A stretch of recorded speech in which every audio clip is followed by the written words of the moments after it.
Hello and welcome everyone to round one of two preseason races for League of Europe Season 5. I'm going to be me, Ira Packer, taking you through main comms tonight, and it's going to be Excel Gary for the second time ever in the commentary booth. How's it going, Gary? Hello, hello. I'm quite excited for this. Quite excited to commentate alongside you and to commentate over D4. Hopefully, the guys on track can give us some good entertainment, not just in pre-season, but for the entire season.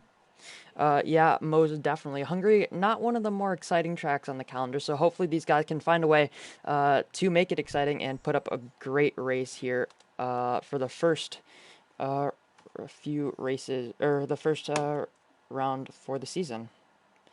Yeah, definitely. I mean, I think Hungary's got the nickname Monaco without the barriers, and it's quite easy to see why. A lot of twisty, fast sections on the track. Very difficult to overtake, so qualifying, even though it's pre-season, will be very important for these guys because overtaking is very limited. The only real overtaking spot is turn one, and if you're really, if you can maybe turn three if you're really lucky. But yeah, looking forward to this now. Should be a lot of fun. Yeah, most definitely. It looks like we do have a dry qualifying, which is always going to be good. Well, since it is on clear conditions. Yeah. Well, you Yeah, it's never know with Codemasters. yeah, exactly. So it is going to be clear qualifying, clear race, no damage, no safety cars, so we can just get a full read on what these guys' pace is going to be. Maybe move them up if they're too fast, maybe move them down if they're struggling just a little bit. I know I'm struggling with this Hungary circuit, so it's not going to be fun in just about an hour and a bit time. But yeah, I think Ghost Recon is going to be the first one out on track. Yeah, and Ghost Recon is one of the many drivers from Division 5 last season who's been moved up. He's going to be one to see. I think him and a lot of the D5 drivers will be ones to keep an eye on. Can they match their performances in D4 or D5 last season in D4, or are they going to falter and struggle a bit more? Like you got people like Kamke, the defending or last season's D5 champ, moving up now to D4, so it'll be really interesting to see, along with the rest of D5 drivers that got moved up, how well they can really do here. Yeah, exactly. Ghost Recon and Brandon are both taking very, very fast out laps. I just Yeah, want I to wouldn't point that out. recommend that. Yeah, it's not the greatest. I could go a lot slower than that, and I still struggle with overheating. So, Yeah. yeah, Brandon's starting to back off the back of the Haas and Ghost Recon, but he's coming through turn 13 just now. Now through the final corner of turn 14 is very, very long hairpin, as well as the two penultimate corners are just difficult in general. But opening up the DRS across the line, he's going to be the first one to start a lap here. With the Red Bull coming out of the pit lane, he'll have to watch out for him. Now braking for turn one is going to be around 75 meters. Gonna make the apex pretty nicely. Having a little bit of oversteer though on the apex and getting on that outside curve. That's not gonna help with traction now. Down the hill towards turn two. Very difficult braking zone here. Very easy to lock up, but won't do that. A little bit of touch on the inside curb there for turn two, and then through turn three. Very nice and easy and flat out. Now up the hill towards turn four. A little bit of a lift and a gear down for Ghost Recon. Now coming through turn five. You don't want to touch that curb on the inside. He's not going to do that.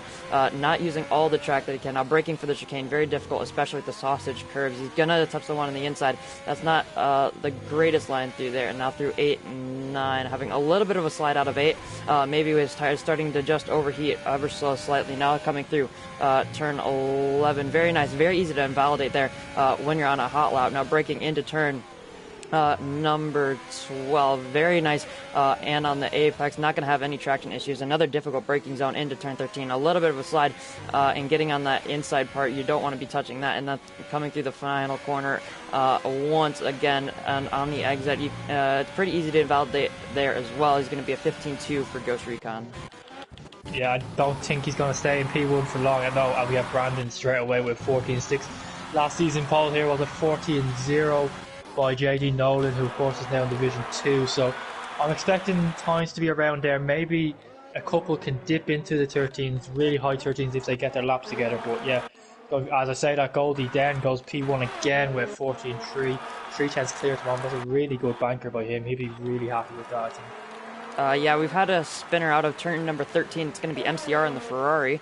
That's most corners here are pretty difficult on traction, as well as turn the penultimate corner. So the first victim of there, I believe we had maybe someone spinning out at turn 5 as well. But Marty coming across the line is going to be P4 for MCR's Ferrari teammate in this race. United Bosnia coming to start a lap.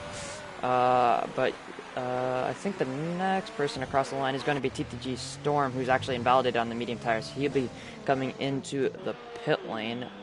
Looks like a lot of people invalidated their laps. Only 8 people at the moment have set a lap, as majority of them have come into the pits. But like I said, Bosnia's on a lap.